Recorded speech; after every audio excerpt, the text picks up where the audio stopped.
Hi, my friends. Sam here, and I am going to share some of my views on chapter 24 with you. This chapter focuses on the 1920s, also known as the Jazz Age. Jazz music was becoming very popular during this decade, and some other things that were fascinating to me included, Henry Ford's new automobile. He began to mass produce automobiles using his moving assembly line, and that made more Americans buy them, or actually made automobiles cheaper to buy. So just about anyone who was around could afford an automobile. The next thing that was interesting was the famous gangster Al Capone. He was able to make a fortune with his gangster skills, and I don't know how he did it, but it is what it is. And my advice is, if you want to make a good living, be honest and don't do anything you'll regret, because that will only bring you down later on.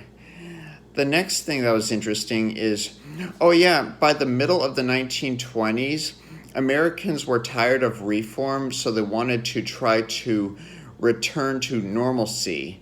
And Calvin Coolidge, who became president in 1923, had honored to try to do that. In fact, he became president after Warren Harding suffered a sudden heart attack. So, let's see. The next thing I wanted to discuss is,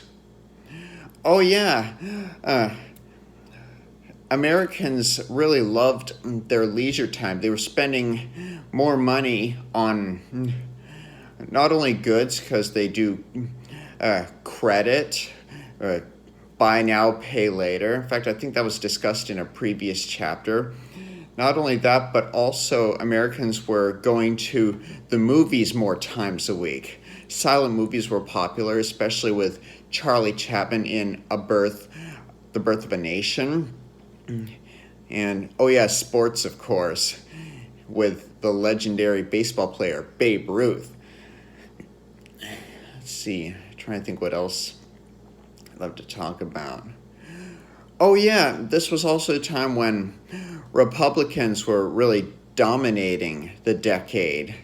Warren G. Harding, then Calvin Coolidge, and eventually Herbert Hoover after the end of the decade. And when he was president, that's when the 1920s ended and the 1930s began, and that was known as the Great Depression, which we'll learn about in the next chapter.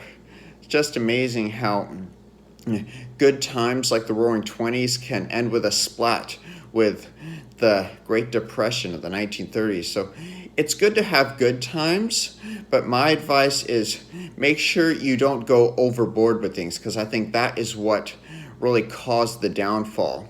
Do things one step at a time, but don't take on too much.